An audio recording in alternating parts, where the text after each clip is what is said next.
Advanced DML Part 1 of 3. Now that we have the basic DML statements like select, insert, update, and delete, beneath our belts and in our MySQL Administrator's toolkits, it's time for us to consider some more advanced DML operations. In this nugget, we're going to formally introduce expressions, what they are, how they can be used, and several examples of them in MySQL 5.x. We'll also spend a liberal amount of time in our demo where I actually show you using expressions in MySQL. And thirdly, we'll look at commenting.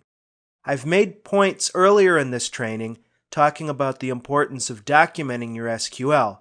Here I'm going to formally show you how you can add comments to your SQL scripts so that your code is fully documented and able to be more easily reviewed by your boss, your colleagues, or your clients. Let's get to work. Before we go any further, I think it's useful for us to look at some preliminary definitions so we're both speaking the same language when we use terms like expression, operator, and function. I did quite a bit of research trying to find what I thought was the most appropriate and easy to understand definition for these terms, and as you can see here, I've pulled all three of these definitions from wikipedia.org, the free online encyclopedia. They will certainly do well in our case. First, let's take a look at what is an expression. Wikipedia says that an expression in a programming language, of which SQL is certainly a data access, if not a full-fledged programming language, an expression is a combination of values, variables, operators, and functions that are interpreted or evaluated according to particular rules of precedence for a particular programming language, which computes and then produces another value. The expression is then said to evaluate to a certain value or result. As in math, the expression is, or can be said to have, its evaluated value. The expression is a representation of that value. All right, good enough. Therefore, expressions that we've been using a little bit are some of the comparison operators, greater than, less than, greater than or equal to, some of the logical operators like and, or, and like. Another one, the negation operator, not. All of these represent values, variables, operators, or functions that are interpreted by SQL and return a particular value or result. Specifically, an operator is defined by Wikipedia as a function that operates on or modifies another function. That's all an operator is. Function, finally, is defined by Wikipedia as an action or task that a system is designed to perform. We're going to see that there are plenty of built-in functions in MySQL. For instance, the curDate function, when run, will return, you guessed it, today's date. The truncate function, when run against one or more data values, will shrink that numeric data value to a certain number of decimal places, for instance. So these are all built-in functions that the MySQL team gives us that we can leverage as DBAs. These are particular actions or tasks. Consider them separate tools in your toolkit. It's worth studying the functions in MySQL. You can get a categorized list of all of these functions by visiting the MySQL reference manual. Also, if you do a Google or Bing search for MySQL cheat sheets, there are plenty of really good sites out there, really good people, I should say, who have put together printable or online viewable cheat sheets that give you all of this information. In other words, all of your MySQL data types, all of the built-in functions, on a nice summary sort of way. That can be helpful for quick reference for sure. How expressions are used in MySQL. Oh, let us count the ways. As you see, this whiteboard is absolutely filled to the rim with different options. Now that we know what expressions are, they're collections of functions and operators that return a particular result, we can see one word, at least I hope we can see one adjective that describes expressions in MySQL, or really in any relational database system, and that word is flexible. One neat thing about expressions is how flexible they are in their application. For instance, we can use expressions to run really complex and informative select statements. In particular, you can run select with the group by clause to perform subtotaling or grand totaling, or really any kind of aggregation based on some function that you're running. You could run the min function to look at minimum values or smallest values, max, average, count. The list goes on how we can use these expressions in a select statement and group by one or more columns, and even beyond that, we can specify filtering on grouped columns that use functions using the having clause. Mentioning the having clause and the group by clause brings up a whole other can of worms that are out of scope for this nugget. We're actually going to consider aggregating and grouping data as well as using this having clause in the next nugget in which we talk about those. All right, another aspect or place we can use expressions is the where clause in any of our statements, select, update, delete. A third spot we can use expressions are set statements. Set, you'll recall, is the command that we use in MySQL to assign a value to a server or session variable.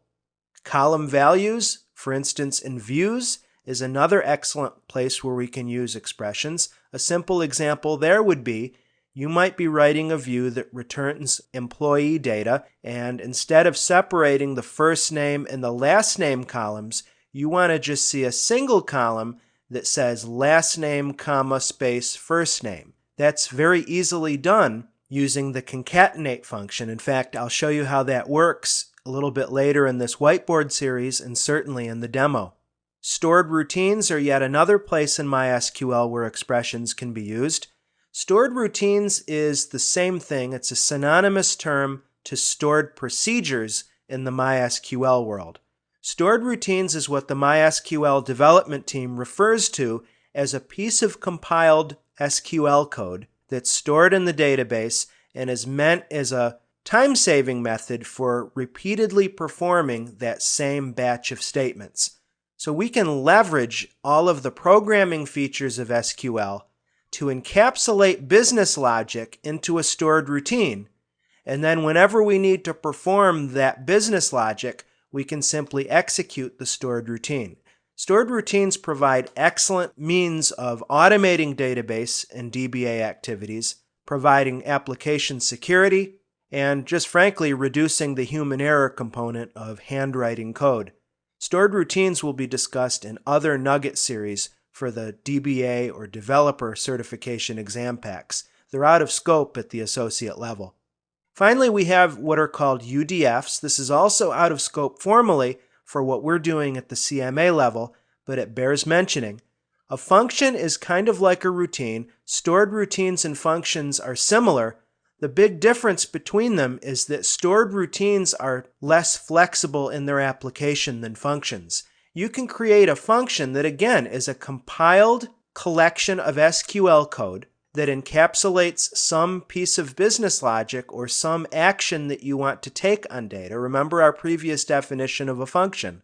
But UDFs, as they're called, can be used in select statements, and they can be used actually in all of these other categories that we've just reviewed. And then at the bottom of this whiteboard, you see me using a built-in function called cast. Cast is a function in MySQL that's used to convert data from one data type to another. So in this case, if we run select cast, and then we have this ANSI ISO date format, now if we didn't have the single quotes, this would be interpreted as a date anyway, and we wouldn't have to worry about casting it. But what cast is doing in this case is taking this string input and converting it to a destination data type. Cast is an awfully useful function. You don't just see it in MySQL, you see it in any programming language that's worth its salt, because it allows us as a database developer to shift data between two different data types. Now you'll note that I have a call out here that mentions when you call a function, you give the function name, which is case insensitive, as just about all SQL is, and then in parentheses you have what are called your input parameters to that function.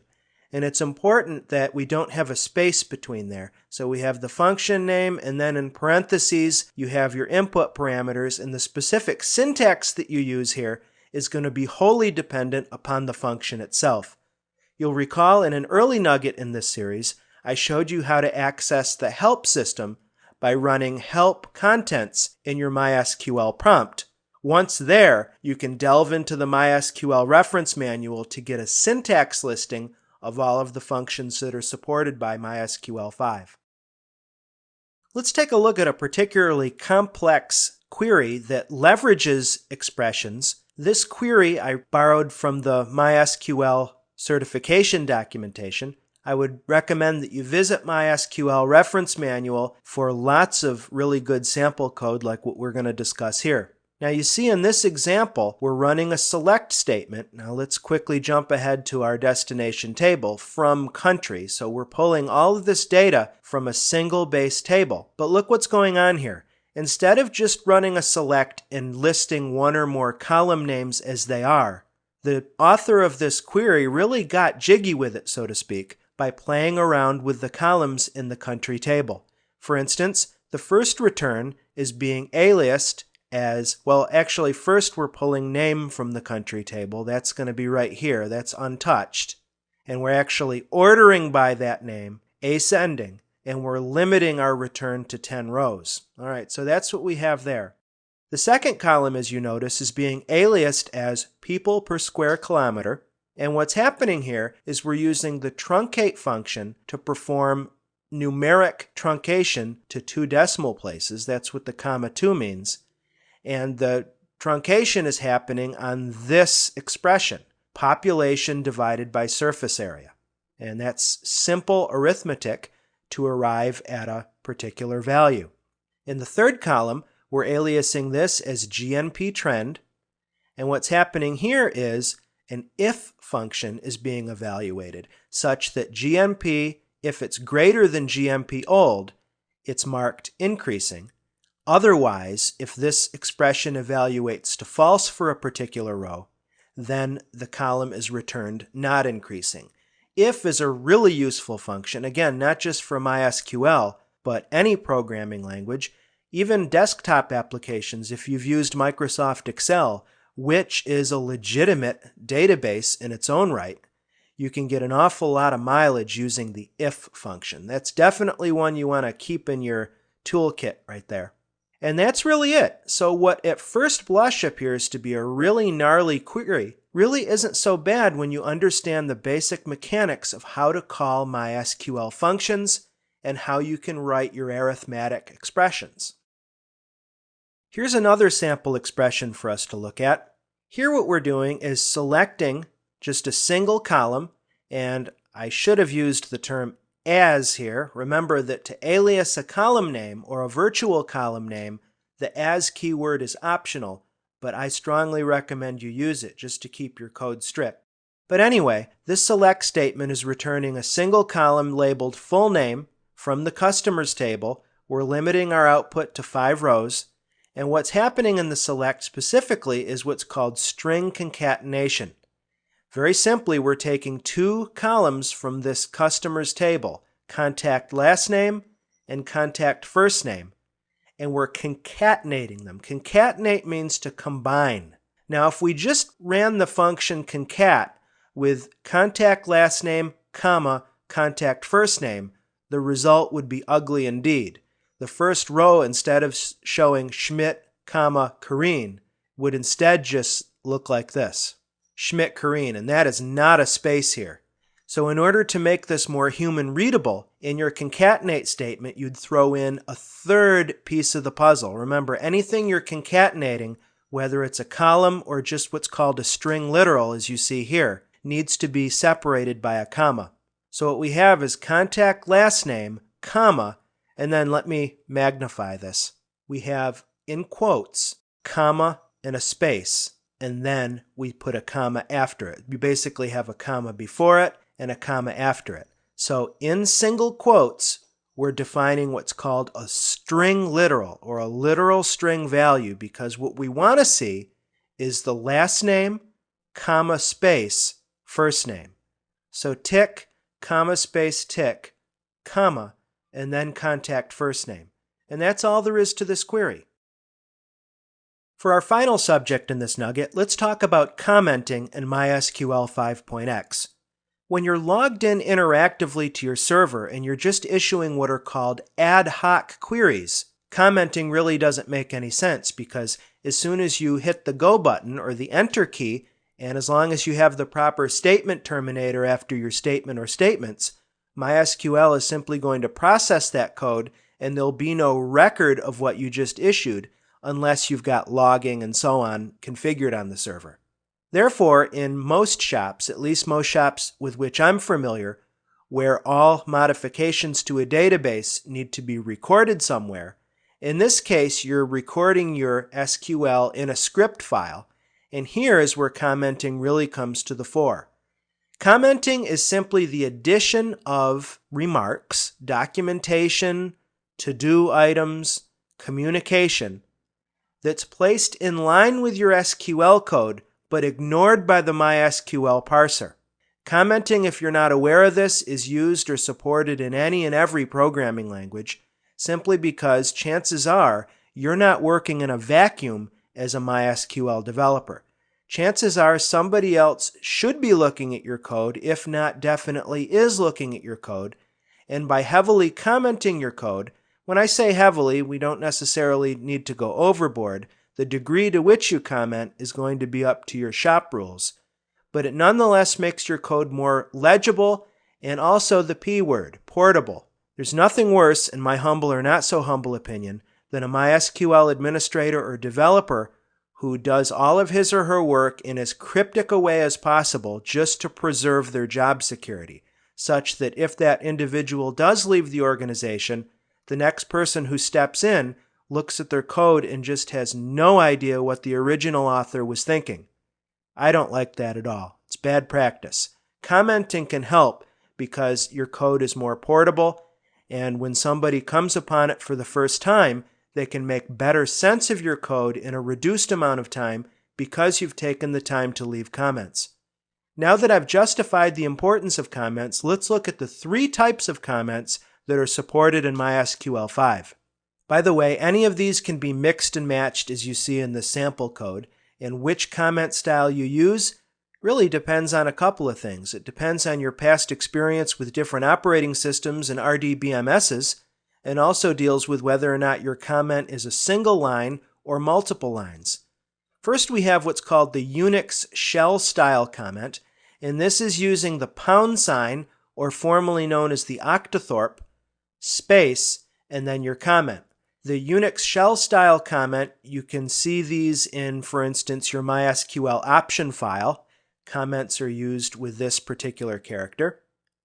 Another single line comment is what's called the ANSI ISO style comment. This is -- space and then a one-line comment. You can't continue the comment to the next line without prepending that line with -- space. The space is really important, friends, because as I'm sure you've seen thus far if you've spent any time looking at your MySQL option file, many options or variables in MySQL are set with -- and then the variable name. Therefore, it's key that you have a space when you put in a comment using Unix shell or ANSI ISO style. The third final type of comment is what's called a C-style comment.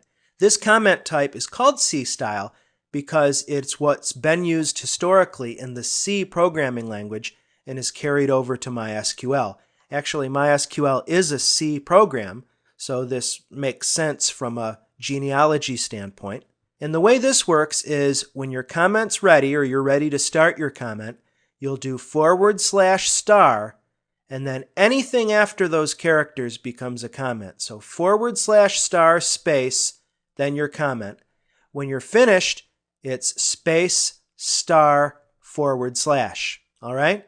So you're enclosing your comments with those 3 characters, /* space, and then space * /. The neat thing about this, though, the C-style comment, as you see here at the end of my sample code, is that if you're more verbose, if you have a more detailed bit of exposition to add to your code, you can do this. You can do /* and then anything between that and the * becomes your comment. So you can do whole paragraphs if you're really that verbose. Which one of these comment styles you use or which ones you use, once again, is a matter of preference. You need to know them all for your certification exams, but it's going to be a question of your shop style and your shop standards as far as what you use on a daily basis.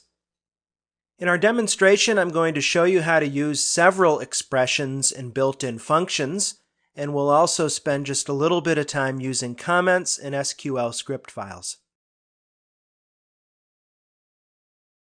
In this demonstration, we're going to work with expressions in MySQL 5.1. We're on Ubuntu Nugget here, obviously. I'm going to bring up a terminal window, and as you see, I've logged into MySQL server. I am the root user, so I don't have to worry about permission problems, and I've run show databases. You also see that I'm using the Sequela sample database in this demo. All well and good. However, the first several examples I'm going to give you don't actually require us to be connected to a database. We're simply going to use the select statement and test out a variety of different expressions.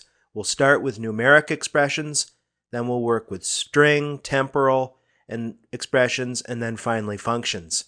All right, to begin with, let's invoke the select statement. And as I showed you in a previous nugget, you can do math all day long directly from a select statement. I'm going to alias this as sum.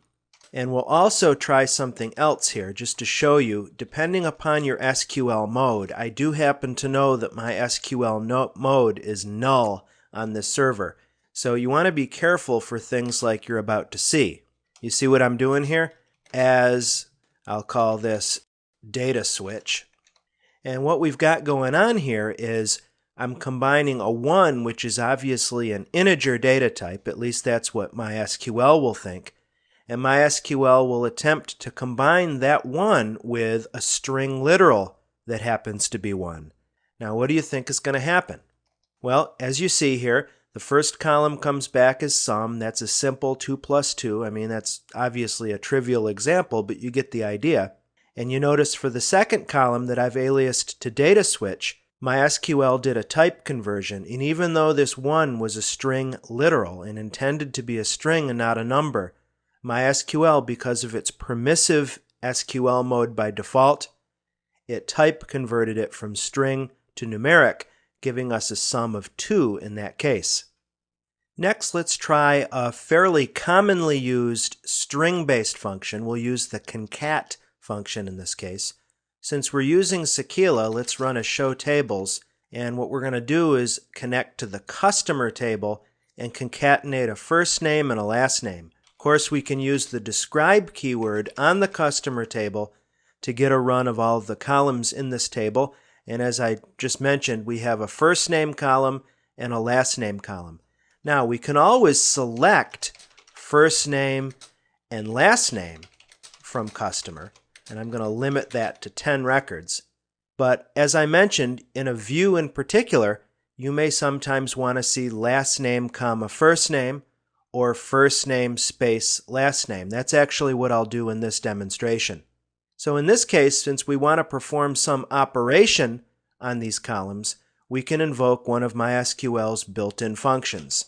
So let's do a select concat.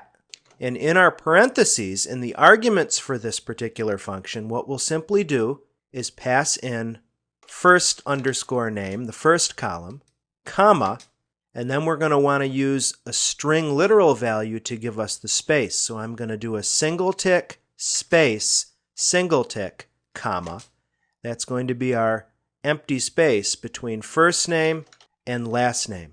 And before we terminate this, we can alias this column as full name, and why don't we order, throw this to a second line, we'll order by last name, ascending.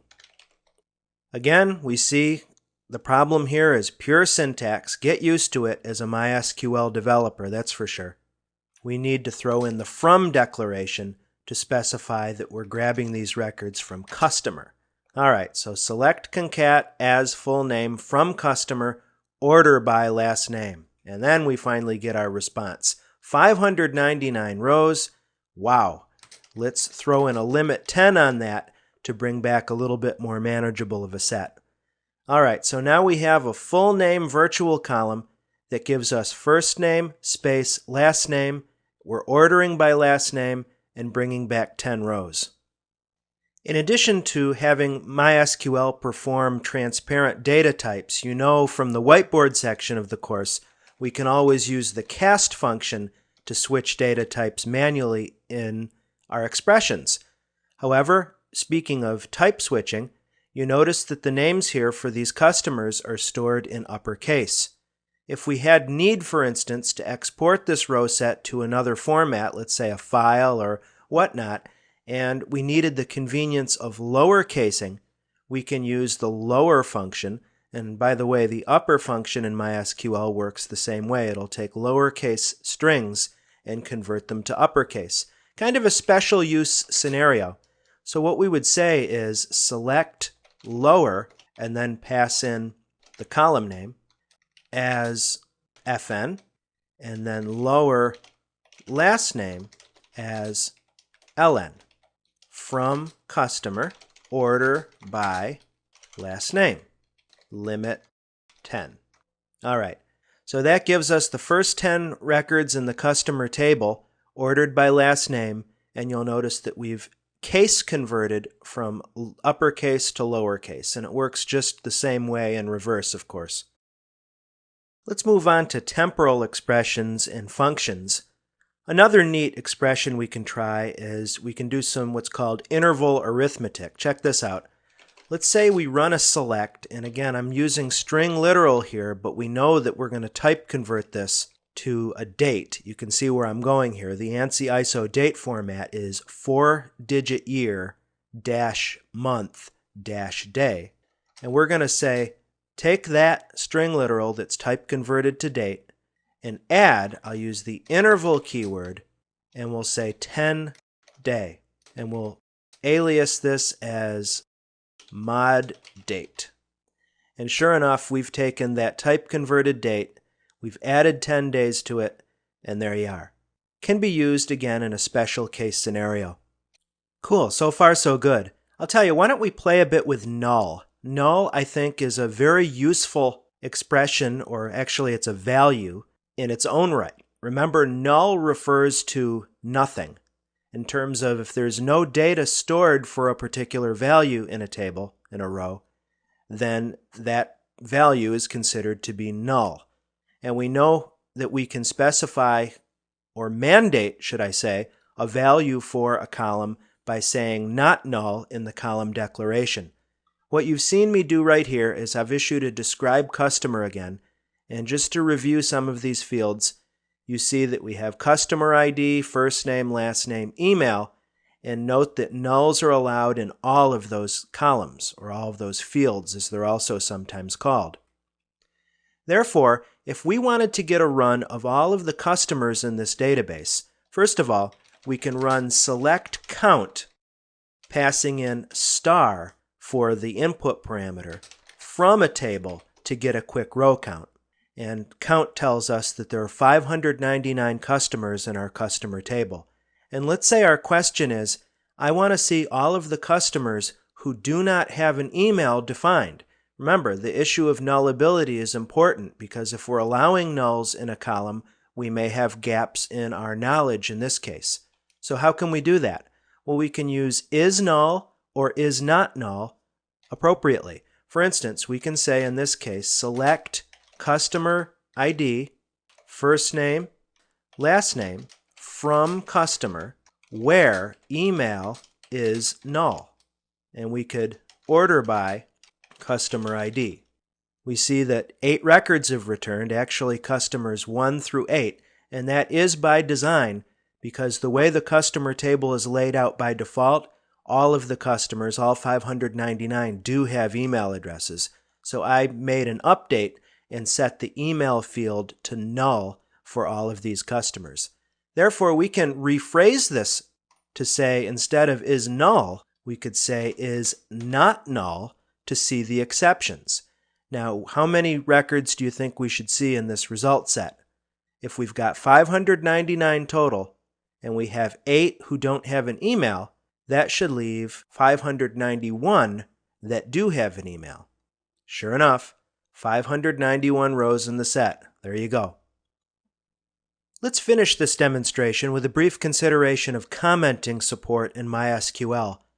As you see, I have the gedit text editor open, and I've created a file called categories.sql that's being saved, let me just show you, in my home folder. I'm logged on as a user named Trainer, and I simply gave the file a name of categories.sql.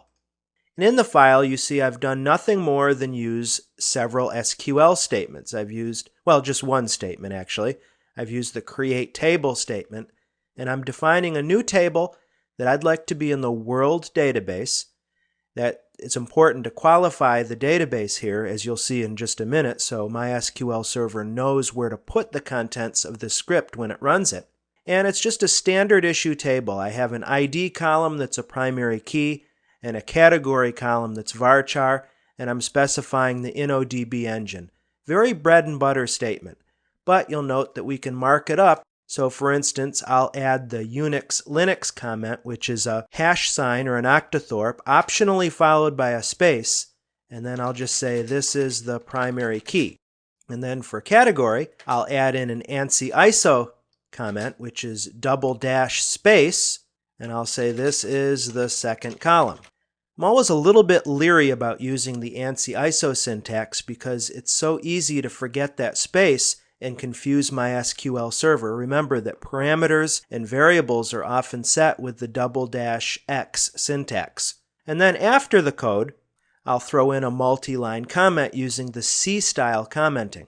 Interestingly, you notice that the C style and the ANSI ISO commenting both get highlighted in blue by gedit, but the traditional comment used in Linux Unix doesn't. So it'll be interesting to see if this works. So we've saved our changes. Let's close out and bring up our terminal window. And I am in my home folder here, so that's denoted by the tilde. If I run an ls, get a directory listing, we have our categories.sql file. If we run the cat command against categories.sql, it'll show us the contents of the file. And you see, sure enough, there's our SQL with our three comment types. Final step is to import the file. And the way we do that is, well, one way to do this, and we'll learn more about this in the final nugget of this series when we do import-export, is from a shell prompt, launch MySQL, optionally with your user authentication data, -u, etc. But remember, I've long ago, early in this training, configured my option file to automatically log me in as root when I launch MySQL. But the less than sign and then the name of the script file tells MySQL that you want to import that data. So let's formally connect to MySQL and use the world database. We'll show our tables, and sure enough, we see the categories table now included in the schema for the world database. And we can do a show create table categories, and we see our syntax. Interestingly enough, you notice that the comments have been stripped from the table definition, so it's awfully good, let me come back to my home folder, that we still have the categories.sql file that preserves our comments. Advanced DML Part 1 of 3 Review. In this nugget, we looked at expressions. We understand expressions now because we looked at the Wikipedia definition. I gave you several examples of expressions in MySQL and actually showed you how to use them where the rubber meets the road. The second half of this nugget was concerned with a best practice as a DBA, and that is how to comment your code for easier legibility and increased portability. I hope that this has been informative for you, and I'd like to thank you for viewing.